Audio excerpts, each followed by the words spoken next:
Halo, selamat sore bapak-bapak kayaknya, nggak ada ibu-ibu. Selamat sore bapak-bapak semuanya, semoga masih segar ya habis makan mungkin tadi. Oh ya, terima kasih juga untuk Pak Syafi'i tadi atas materinya. Nah, tadi Pak Syafi'i menyampaikan dari sisi prosesnya. Nah, sekarang saya akan menyampaikan dari sisi teknologinya. Teknologinya seperti apa. Nah, mungkin perkenalan dulu, nama saya Bayu Alam Saputra. Saya di sini pre-sales untuk produk support Fortinet dari distributor PT Synex Metrodata Indonesia. Oke, saya next. Nah, ini mungkin beberapa contoh kenapa sekarang muncul istilah industrial 4.0 yang sudah dikumandangkan di berbagai negara, bahkan di negara lain itu sudah berkumandang industrial 5.0, dan kita 4.0 pun masih ada beberapa perusahaan yang belum menjalankannya. Nah, salah satunya yang pertama adalah IT network are converging. Artinya dengan industrial 4.0 ini, untuk yang OT ini dia memang harus mengikuti teknologi terbaru, yaitu dengan cara dia join atau berintegrasi dengan yang namanya IT. Nah, di sini ada beberapa concern terutama untuk yang orang IT mungkin. Jadi di IT ini mungkin dia memang kurang aware terhadap yang namanya security.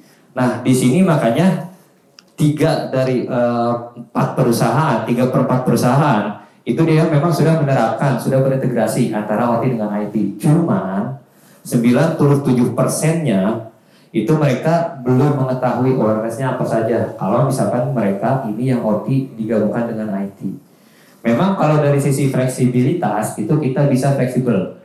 Yang tadinya kerjanya harus datang ke tempat, akses itu bisa remote dari mana aja dan sebagainya. Nah, cuman di sana ada yang namanya kerentanan dari sisi security-nya. Nah, lalu yang kedua adalah dari sisi perangkatnya. Perangkat kita nggak ngomongin OT ataupun IT, umum lah, pasti Bapak Ibu pakai handphonenya merek A, laptopnya merek B. Nah, di OT IT pun sama. Perangkatnya pakai brand A, terus perangkatnya OT untuk ini pakai brand B. Jadi multi brand.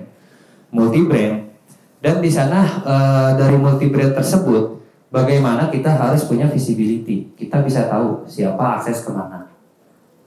Dan dia boleh nggak akses ke sana. Nah, lalu yang terakhir, ini dari sisi security team. Nah, ini karena OT dan IT ini adalah bidang yang berbeda, karena dengan berkembangnya industrial 4.0, harapannya ini sih simpelnya IT sama OT ngobrol dah biar tahu IT itu kayak begini, OT itu kayak begini. Jadi biar kita sama-sama paham. Oh, kalau misalkan OT begini, proteksinya dari IT kayak gimana? Oh, kalau misalkan di IT begini, kita OT pengen begitu juga dong, bisa nggak? Jadi ada ngobrolnya. Jadi biar sama-sama tahu dan sama-sama paham. Jadi bisa bekerja sama. Nah, kelihatan nggak ya?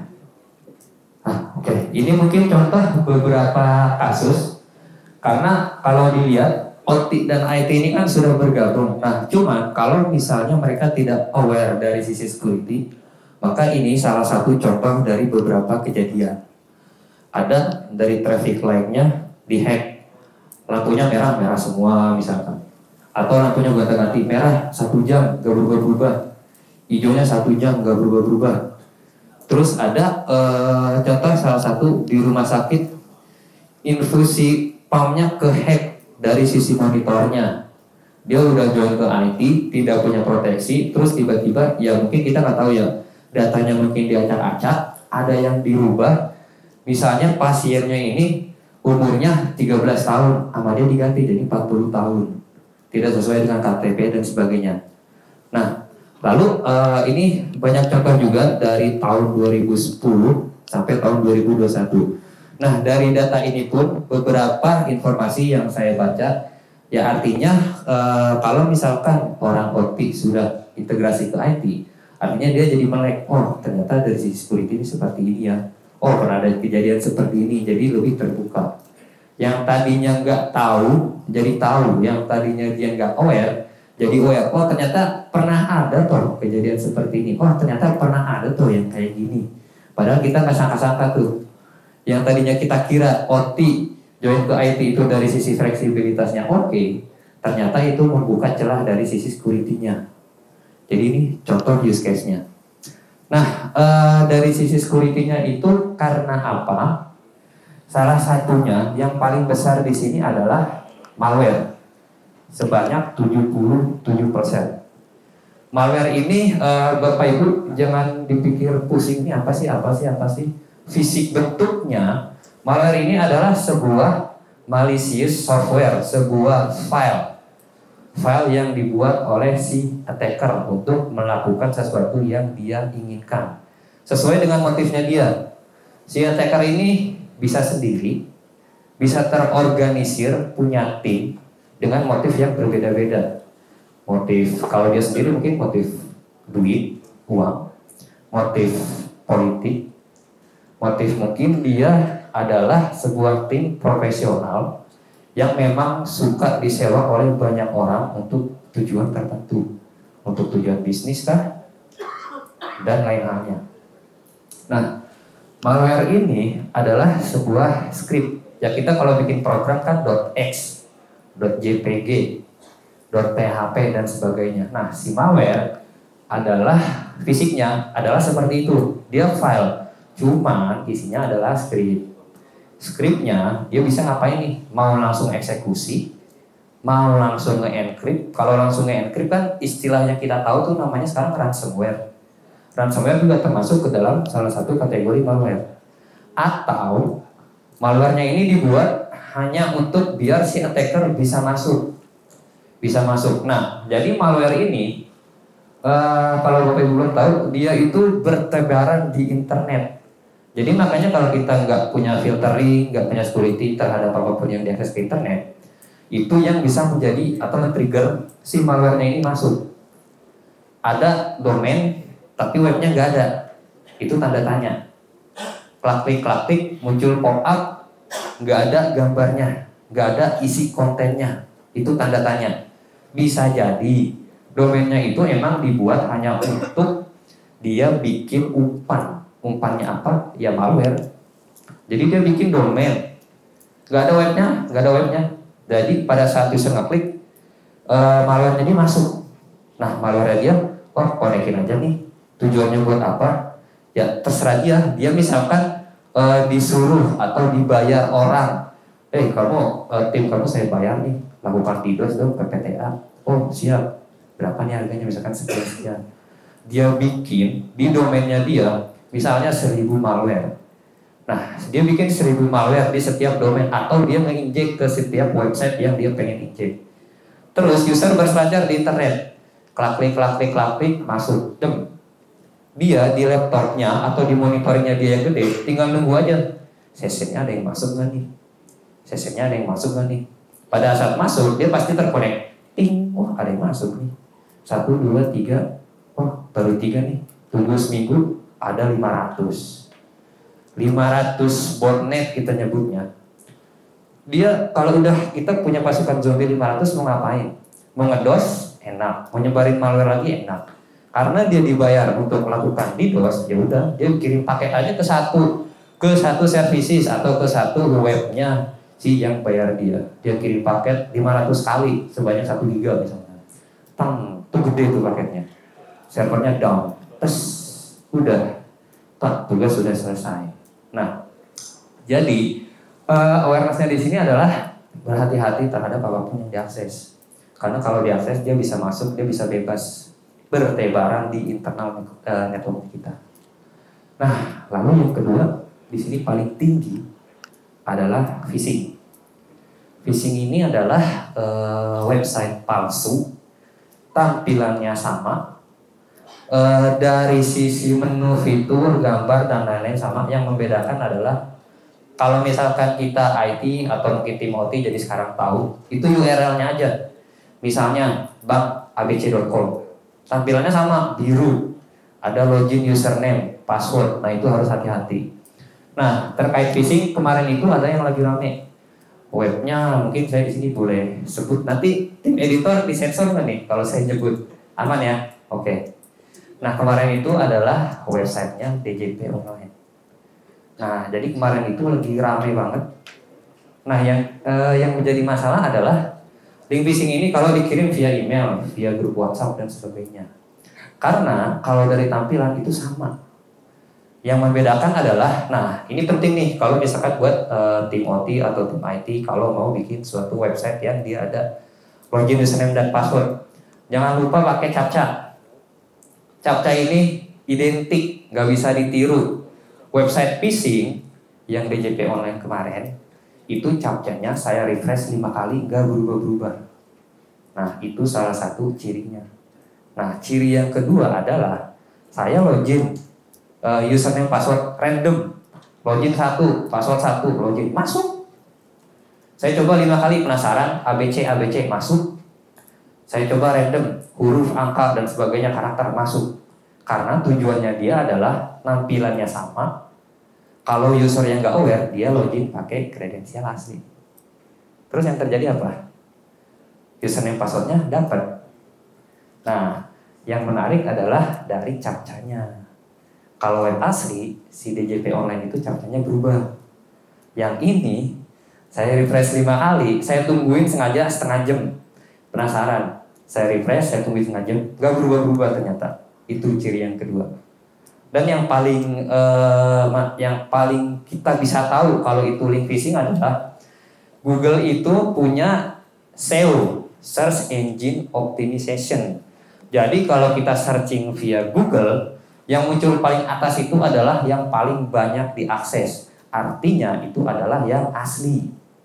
Nah kalau phishing kita cari di Google itu nggak ada, karena dia dikirimnya jalur pribadi, email, WhatsApp dan sebagainya. Makanya kita harus berhati-hati. Karena phishing ini bisa jadi website palsu, bisa jadi website nggak ada domainnya. Nah balik lagi ke malware. Nah jadi itu caranya si attacker masuk.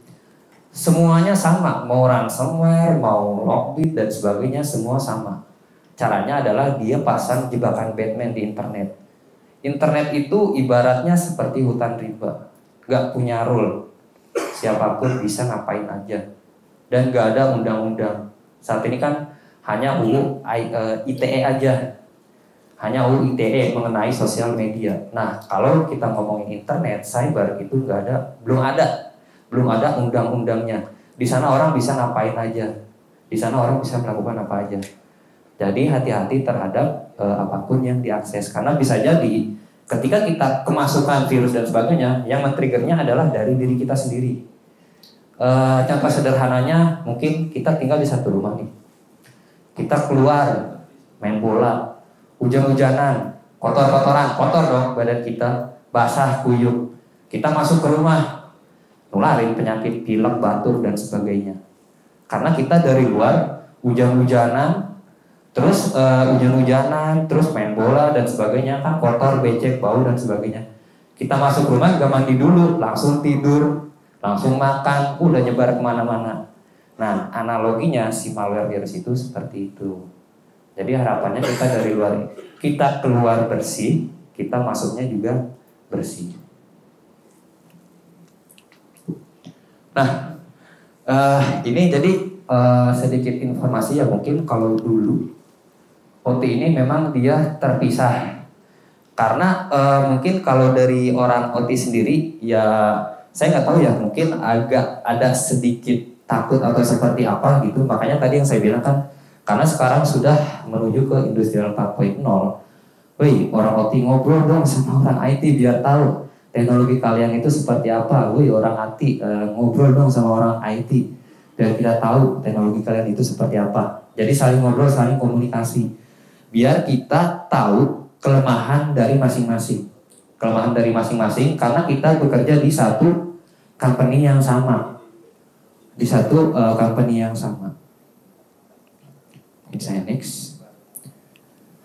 Nah, ya mungkin ini teman-teman OT paham terminologi di OT itu seperti apa. Jadi ada OT, ada ICS, Industrial Control System, ada SCADA dan sebagainya. Jadi ini yang melakukan monitor, controlling, bahkan sampai ke sensoriknya. Jadi ini sedikit terminologi. Nah ini saya skip. Nah ini mungkin komponen teman-teman juga, teman-teman OT terutama ini sudah pada pasti tahu.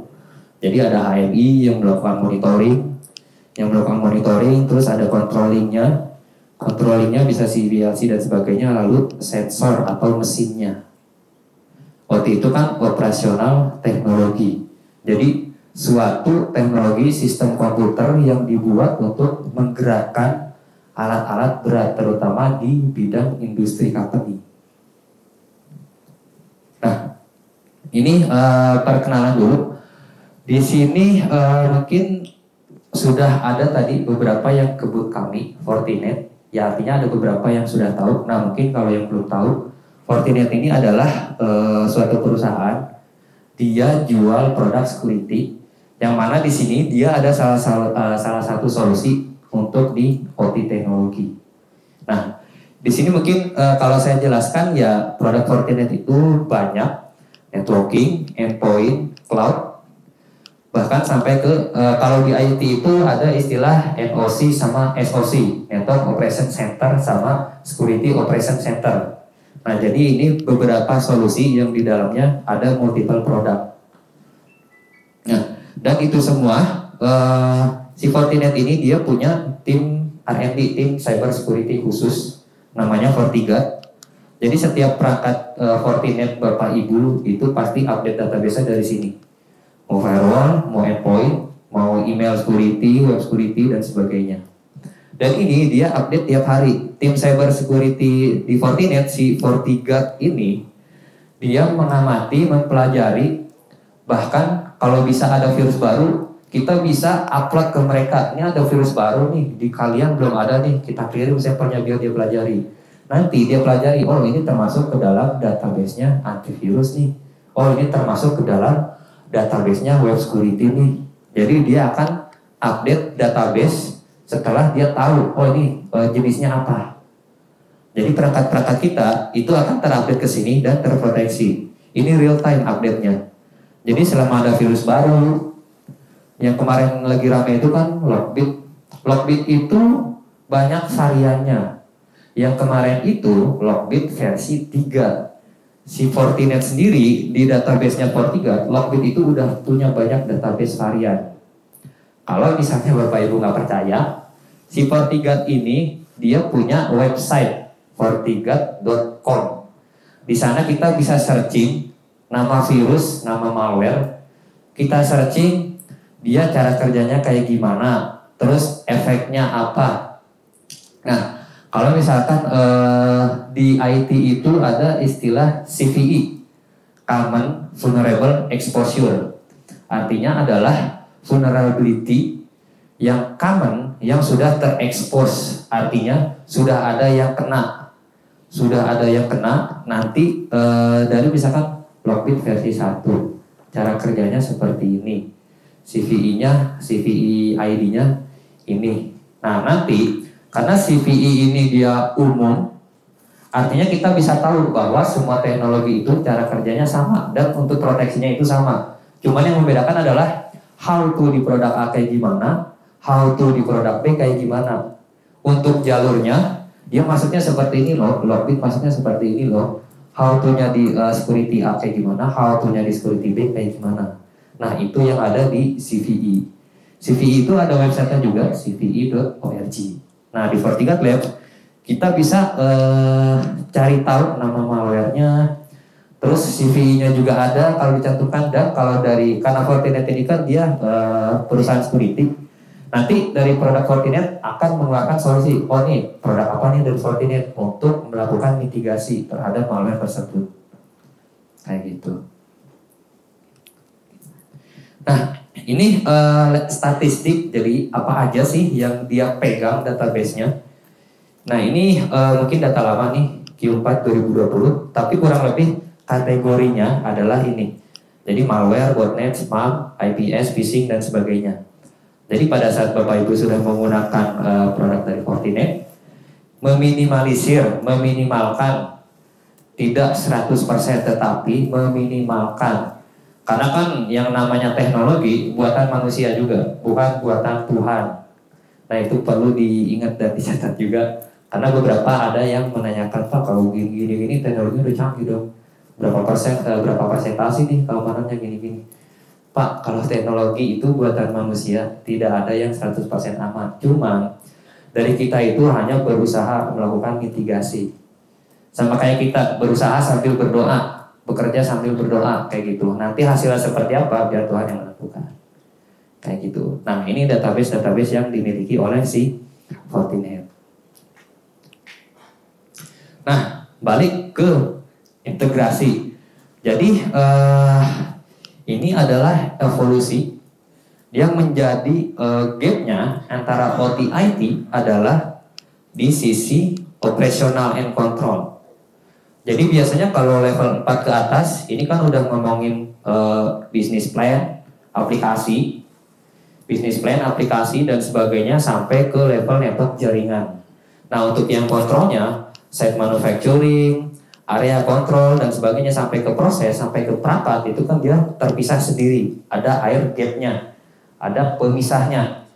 Nah pemisahnya ini dengan IT OT convergency, dengan penggabungan, dengan dikumandangkannya Industrial 4.0, maka gap ini bisa menjadi sebuah solusi.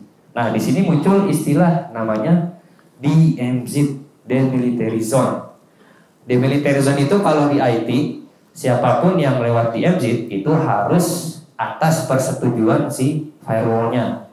Jadi di teknologi firewall itu ada istilah DMZ. Nah di sini muncullah solusi firewall terhadap perangkat-perangkat OT dan dimasukkan ke dalam kategori DMZ, Demilitarized Zone. Nah future-nya, kedepannya ini mungkin kita bisa integrasikan dengan cloud. Jadi nanti untuk sistem analisis dan sebagainya itu dihandle oleh cloud, tapi untuk controlling dan sebagainya itu dihandle oleh on-premise yang berada di bawah desainnya. Jadi ini future plan-nya, dia terintegrasi ke arah cloud base. Nah, ngomongin dari Industrial 4.0, muncullah pemodelan yang kita kenal sebagai Purdue model. Nah, Purdue model ini adalah pemodelan bagaimana kita menggabungkan antara OT dengan IT dan di sisi mananya kita akan menggabungkannya. Nah, dari Fortinet sendiri ini ada beberapa solusi. Kurang jelas ya Pak? Kurang jelas mungkin di sini masih oke lah. Nah, jadi di sini ada Demilitarized Zone, ada Demilitarized Zone, Operation Control Zone, sampai ke Business and Enterprise Zone. Jadi Purdue model ini dia ada di sisi IT/OT. Jadi di sisi yang air gap tadi, yang menjadi gap. Jadi di sini kita bisa pasang perangkat security management. Untuk tujuannya untuk apa? Jadi kalau misalkan firewall kan ya emang untuk proteksi. Nah firewall ini yang tadinya posisinya berada di atas untuk akses internet, dia posisinya turun ke bawah. Untuk apa? Untuk proteksi jalurnya si perangkat-perangkat OT kita. Jadi dia dari sisi positioning itu turun ke bawah.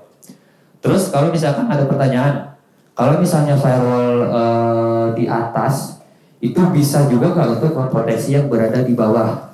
Bisa jawabannya. Cuman kalau misalkan kita menggunakan metodologi, kalau metodologi kan emang kerangka yang sudah proven, kerangka atau peraturan yang sudah dijalankan banyak orang. Nah dia dari sisi deployment atau pemasangannya itu turun ke bawah di sisi DMZ-nya. Nah ini tujuan untuk segmentasi jaringan atau micro segmentation atau jaringan terkecil. Nah jadi di sini produknya adalah kalau dari Fortinet itu ada FortiGate firewall dan ada FortiSwitch. Jadi sebagai firewall dan sebagai switch-nya. Jadi untuk melakukan segmentasi, misalkan set 1, set 2, set 3 dalam satu area, itu kan tadi kita bisa pisahkan per VLAN. Nah istilah VLAN ini buat teman-teman Bapak Ibu OT itu jangan bingung. VLAN itu hanya istilah. Jadi misalkan VLAN 1 warna biru, VLAN 2 warna merah. Jadi untuk memisahkan jaringan aja. Kalau di IP ya mungkin IP-nya 10, 10, 10, 10, warna biru, warna merah 20, 20, 20, 20. Jadi untuk segmentasi, untuk memisahkan. Jadi kita tahu, oh set 1 10, 10, 10, set 2 20, 20, 20. Jadi pada saat trafficnya tersebut masuk ke firewall, kita bisa mendapatkan visibility. Kita bisa tahu siapa akses kemana, tujuannya kemana. Kalau dia IP-nya 20, 20, 20, berarti dia akses ke site 2. Kalau dia aksesnya ke 10, 10, berarti dia aksesnya ke site 1. Nah, dan di situ kita bisa melakukan segmentasi, limitasi. Yang boleh akses ke situ siapa aja, yang nggak boleh akses ke situ siapa aja. Jadi kita di sisi firewallnya kita hanya membuat peraturan. Jadi hanya dari user A atau hanya dari IT atau hanya dari orang OT yang boleh akses ke segmen 10. Hanya dari misalkan orang IT yang boleh akses ke segmen 20 atau ke site 2. Nah, kalau misalkan ada nemu log, misalkan log, kok dari IT bisa akses ke 20 ya, kan di firewall nggak boleh. Nah, itu jadi tanda tanya. Apakah ada yang merubah atau misalnya ada kemasukan malware. Nah, jadi kita bisa lakukan mendapatkan visibility, dan kalau ada yang aneh-aneh, jadi kita bisa analisa. Jadi kita bisa analisa terhadap yang sudah kita lakukan konfigurasi.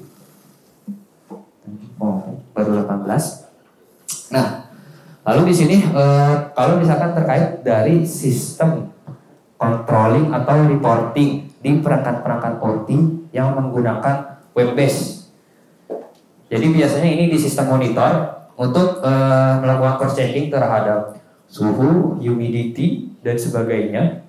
Nah, di sini ya Fortinet punya solusi WAF, Web Application Firewall. Jadi ketika websitenya tersebut kan kita nggak tahu ya, kalau website monitoring kita joinkan ke dalam IT, jadi bisa diakses via jaringan.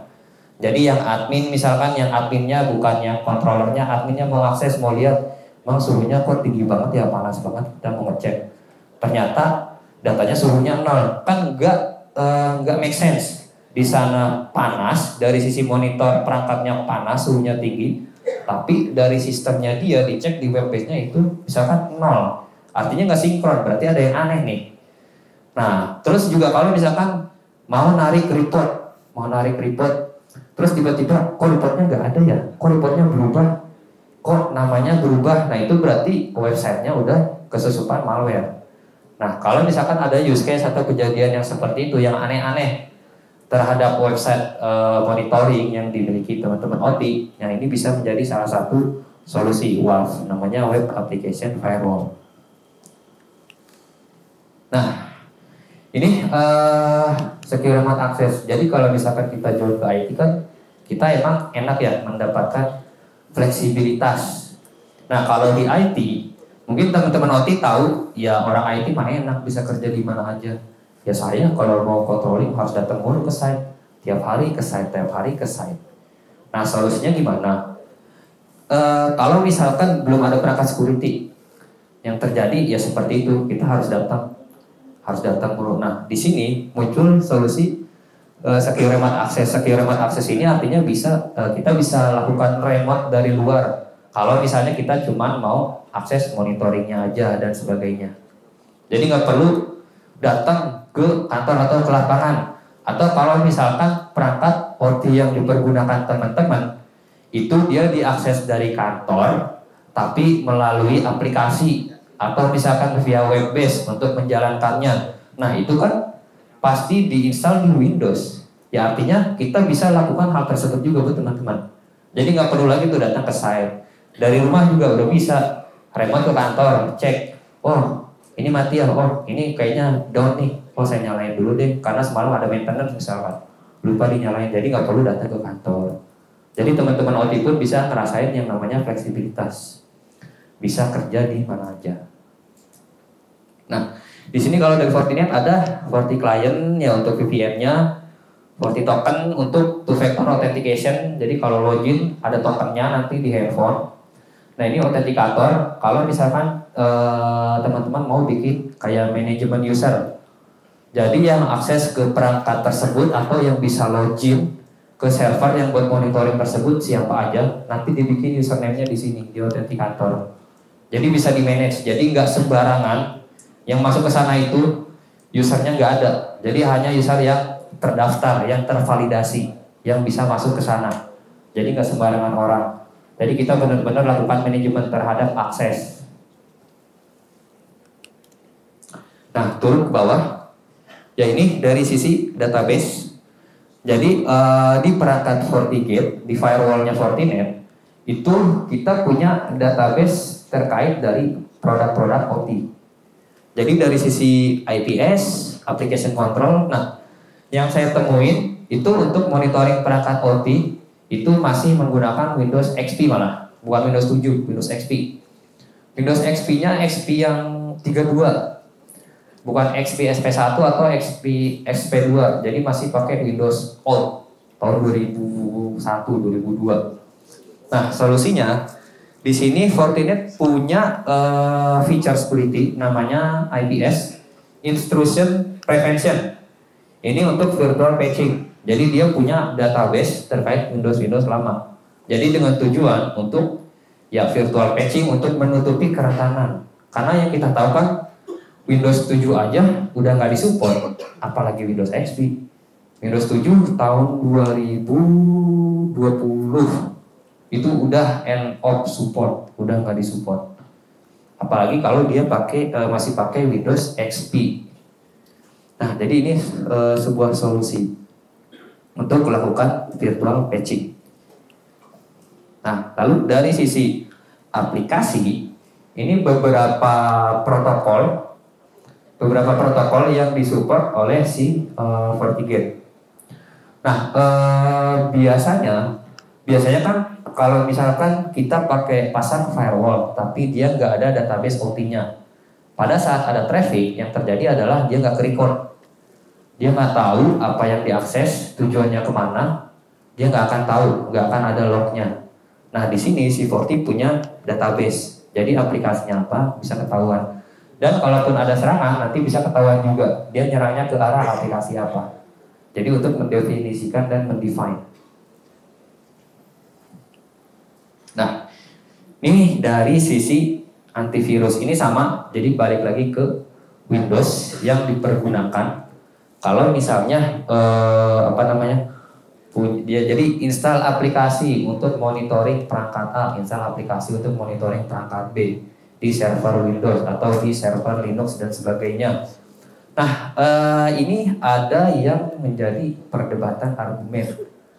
Linux aman ya Pak? Kayaknya Windows banyak masalah nih. Saya kasih tahu nih, Linux aman. Orang yang nyerangnya aja pakai Linux, masa Linux aman? Orang pentester belajar attack, belajar red team itu pakai kali Linux. Itu Linux bukan? Linux. Apa iya Linux aman? Nah, itu balik lagi ke hal seperti itu. Jadi tidak semua operating system itu aman selama kita tidak update OS, update patching. Kalau kita berlangganan kan biasanya kita dapat email, ada vulnerable di sisi ini, di sisi misalkan C Windows bla bla bla bla .txt apa, ada kerentanan di sisi sana. Tolong untuk lakukan update patch karena ada CVE sekian. Kita baca tuh CVE-nya. Oh, CVE ini di OS ini. Cara kerjanya masuknya begini. Si attacker bisa masuk lewat sini, lewat protokol ini. Pencegahannya harap lakukan penutupan di port sekian misalkan. Nah, itu kan secara gambaran umum. Si Microsoft mengcompile-nya ke dalam produknya dia. Jadi dia bikin patching. Nah, itu untuk menutup kerentanan tersebut. Jadi tujuannya untuk menutupi kebolongan yang dia miliki. Nah, lalu kalau dari sisi aplikasi dari Fortinet ini ada solusi namanya FortiEDR, Endpoint Detection and Response. Ya, siap. Oke. Dikit lagi kok, aman. Nah, ini jadi solusi untuk endpoint protection-nya. Nah, selain dari EDR pun ada FortiClient IMS. Tadi beberapa ada yang datang ke booth kita menanyakan FortiClient IMS. Nah, itu juga salah satu solusi untuk endpoint. Perbedaannya apa? Perbedaannya, Kalau Forti Client, dia bisa sebagai VPN untuk yang secure remote access tadi, dan bisa juga sebagai endpoint protection. Kalau EDR, ini dia full untuk sebagai endpoint protection. Jadi kalau misalkan teman-teman IT atau teman-teman OT pernah dengar EDR. EDR itu bukan cuma di Fortinet aja sebenarnya. Jadi brand lain pun itu mengeluarkan solusi EDR. Nah, jadi di Fortinet pun ini ada Forti EDR namanya. Oke. Nah, lalu di sini ada sandbox. Nah, sandbox ini buat teman-teman OT, Bapak Ibu, OT atau IT. Jadi sandbox ini adalah gambarannya. Ini kan dia punya kotak. Ada kotak, ada pasir, ada bom. Artinya dia si bom ini mau meledak ya cuma di kotak itu aja. Si bom itu meledak di pasir ya cuma di dalam itu aja. Jadi artinya nggak nyebar kemana-mana. Kalau misalkan analogi ini kita artikan ke IT, jadi sandboxing ini adalah suatu solusi di mana dia punya environment sendiri, punya operating system sendiri, terisolasi dari jaringan dengan tujuan kalau ada virus dia tes di sana. Ada virus, sandbox tes nih, bahaya nggak? Sandbox ada malware nih, tes nih, bahaya nggak? Dia lempar ke sandbox semua. Si sandbox lakukan simulasi. Kalau berbahaya, ini bahaya nih, blok nih, ini aman nih, terusin nggak apa-apa, orang cuma gambar doang kok, orang cuma file TXT doang kok, aman ini. Nah, ini untuk solusi sandboxing. Dan si sandbox ini juga dia punya database, karena dia dari Fortinet, database-nya dari si FortiGuard tadi. Jadi kalau misalkan udah di PT sebelah udah pernah kena, terus di kita, ini di PT sebelah udah kena nih, ngapain dilempar ke sandbox? Udah blok aja, kayak gitu. Jadi ada sharing informasi dari si FortiGuard-nya. Jadi kalau perusahaan sebelah udah kena, terus di kita baru kena, ini udah ada database-nya, blok aja, ngapain perlu sini, bikin lama kan, kata dia. Nah, jadi ini solusi si sandbox-nya. Oke. Nah, ini untuk centralized management. Jadi network operation center, security operation center, NOC sama SOC ini ya emang tugasnya agak-agak berat, terutama si SOC, karena yang kita tahu SOC itu kan security operation center. Kerjanya shifting 24 jam, cuma buat melototin layar. Melototin layar itu artinya dia melihat ada yang aneh-aneh gak nih, ada traffic yang gak jelas gak nih, ada malware yang masuk gak nih, yang bisa dia report kepada tim, misalkan, nih tim antivirus ada yang aneh-aneh nih, coba lakuin scan di server A. Tim firewall ada yang masuk nih, coba lakuin scan di server B. Jadi dia melakukan monitoring. Nah, NOC, Network Operation Center, di sini ada solusi Forti Manager dan Forti Analyzer. Kalau Forti Manager ini untuk manajemen. Jadi kalau misalkan punya Forti kita banyak, misalkan di site ada 10, di site Jakarta ada 10, di site B ada 20. Possible nggak kalau kita konfigurasi perangkat FortiGate satu-satu sebanyak 30 kali? Dari timeline project pasti itu lama, bisa berbulan-bulan bahkan bisa bertahun-tahun. Nah, solusinya gimana? Solusinya di sini ada Forti Manager sebagai centralized management. Si Fortinet ini punya operating system yang sama, namanya FortiOS, operating systemnya Forti. Jadi si Forti Manager itu dia bikin template konfigurasi. Karena OS-nya sama, ya bikin template gampang aja, create network, create security apa. Nah, nanti setelah jadi kita tinggal push aja, push konfigurasi ke site Jakarta ada 10 FortiGate, udah kelar 1 hari. Terus ke FortiGate yang di Bandung ada 20, besokannya misalkan kita push konfigurasi, udah selesai. Dalam seminggu udah selesai, seminggu, 2 minggu, atau mungkin bisa 3 bulan udah selesai semua. Jadi bisa meminimalisir timeline project. Kalau misalnya punya FortiGate-nya banyak. Nah, ini mungkin common. Common ini artinya pada umumnya untuk IT dan OT ini penggambarannya seperti apa? Jadi dia dipisahkan oleh switch jaringan. Nah, konvergensinya, karena untuk perangkat OT ini kan rata-rata dia sudah punya yang namanya RJ45 port. Jadi udah bisa connect ke jaringan via apa jalurnya, melewati si switch ini. Dia lewat switch, nah baru si perangkat OT ini bisa ngobrol ke IT. Dan kalau misalkan di sini di sisi IT-nya dia nggak punya security proteksi juga, ya masalah. Ini kena, yang bawah pasti kena, dan di sini pasti kena. Yang tadi use case yang saya jelaskan di awal, yang tidak kita sangka-sangka nggak bisa kejadian, ternyata kejadian karena kita kurang aware dari sisi proses prosedurnya. Dan juga dari sisi people terutama. Jadi harus ada edukasi dan sebagainya. Nah, lalu ini best practice-nya nih. Kalau misalkan kita mau melakukan segmentasi dari sisi firewall, ya udah kita tinggal tapping aja firewall 1, 2, 3. Mau ini beda site, mau ini dalam satu site yang sama. Jadi tergantung mau deployment-nya seperti apa. Mau kita colokin ke perangkat firewall-nya langsung, atau mau pakai switch, itu nggak masalah, no issue. Jadi kalau deployment itu kita fleksibel, cuma kita menempatkannya itu di mana. Jadi kalau misalkan di sini kita punya firewall existing untuk akses ke internet, nah berarti untuk firewall ini itu dikenali oleh si firewall existing itu sebagai DMZ. Jadi balik ke yang tadi, ke DMZ. Jadi yang boleh akses ke dalam OT itu hanya yang diizinkan aja. Hanya yang diperbolehkan aja. Jadi firewall ini kalau analoginya itu seperti satpam komplek. Yang keluar masuk dipintain KTP-nya, ditanyain, yang keluar ditanyain, yang masuk pun ditanyain, dimintain KTP. Jangan sampai dia masuk gak ada KTP-nya, gak jelas. Misalkan pesan makanan Gojek, Grab, itu kan pasti dia ditanya itu. Dari mana Pak? Oh dari Gojek Pak, mau kirim ini ke sini. Coba Pak, minta tolong untuk KTP-nya sebentar, nanti kalau misalkan Bapak keluar lagi nih KTP-nya ambil. Jadi kurang lebih si firewall itu seperti seperti satpam di daerah komplek, seperti satpam komplek lah. Jadi apapun yang keluar masuk dia catat. Oh jam segini ada si Bapak ini dari Grab tujuannya ke ibu ini ngantar makanan. Oh jam segini ada ini. Jadi kalau misalkan ada kejadian kemalingan misalkan, dia lihat tuh kejadiannya di rumah si A nih. Terus kita lihat yang ke rumah si A siapa aja, dia lihat tuh datanya.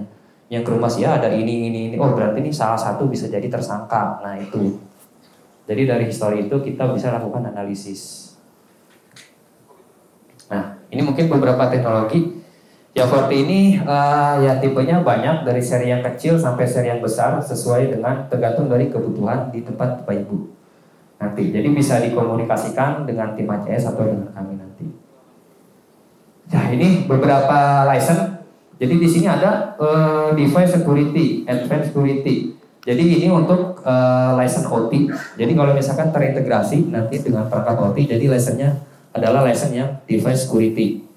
Nah license-nya ini yang bundling bisa juga satuan. Nah nanti bisa bisa diskusi dengan kami kalau untuk lebih jelasnya dan kebutuhannya seperti apa. Kalau memang belum ada proteksi dan kalau memang sudah ada lalu konsultasi nggak apa-apa, kita ada di booth depan. Nah ini license-nya. Nanti pada saat perangkat Forti kita Bapak Ibu sudah beli license yang OT.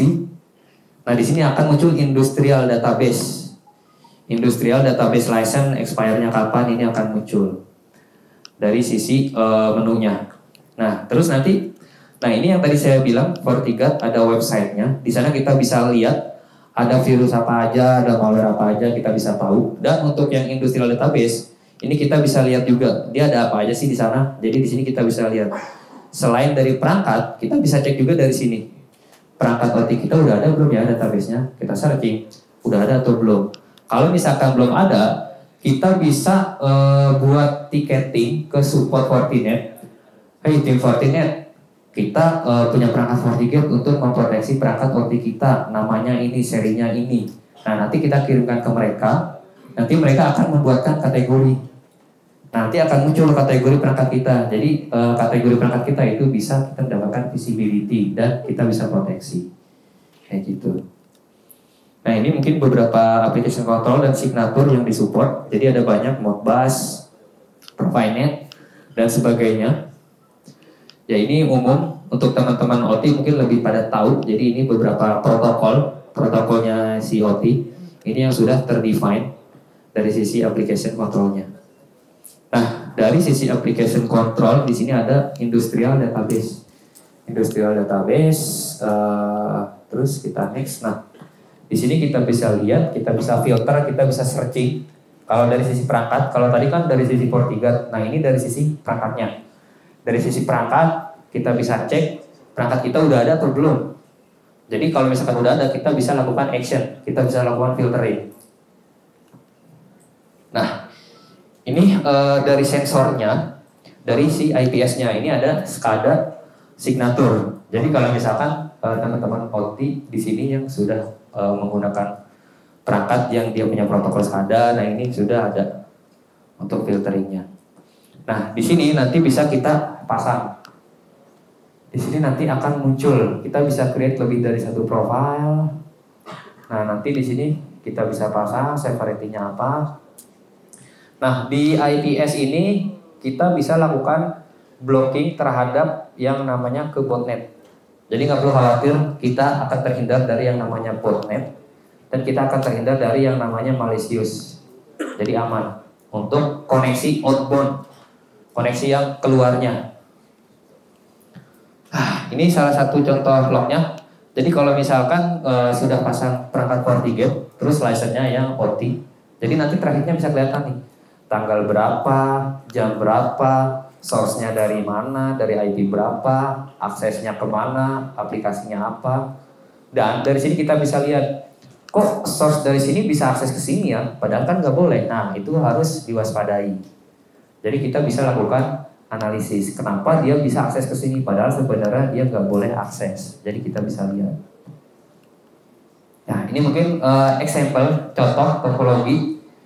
Jadi di sini ada FortiGate, ada PLC, sama ini ada perangkat kerasnya. Jadi firewall itu untuk OT dipasangnya di mana? Jadi di MZ itu adalah di sini. Jadi switch di sini misalkan di sini ada attacker yang dari internet. Nah, jadi dia bisa memproteksi nih, memproteksi si PLC-nya atau industrialnya. Nah, di sini kan ada HMI untuk monitoring. Nah, sebenarnya kalau misalkan di sini HMI-nya dia bentuknya web based, kita bisa pasang web application firewall. Kalau dia HMI-nya bentuknya Windows operating system, kita bisa install antivirus. Dan posisinya ini nanti bisa si FortiGate target ini nanti ada di sini posisinya. Jadi double protection. Kayak gitu. Dan ini salah satu contoh desain topologi di salah satu customer saya ambil. Jadi ini karena nggak ada nggak ada nama, merek dan sebagainya, jadi aman. Jadi di sini dia punya firewall existing, site 1, site 2. Lalu di sini ada headquarternya. Di sini dia punya perangkat OT masing-masing site. Di sini untuk reportingnya masuk ke server S1. Nah, jadi di firewall existing dia bikin tunnel koneksi, jadi antar site bisa ngobrol dari site 1, site 2 ke headquarter. Lalu di sini di firewallnya, di firewall yang di MZ, di sini dia pasang FortiGate dengan license industrial license. Jadi di sini sebagai FortiGate DMZ dan di sini sebagai gateway root FortiGate-nya. Nah, jadi di sini dia traffic-nya itu terfilter 2 kali. Jadi terfilter di sini dan terfilter di sini.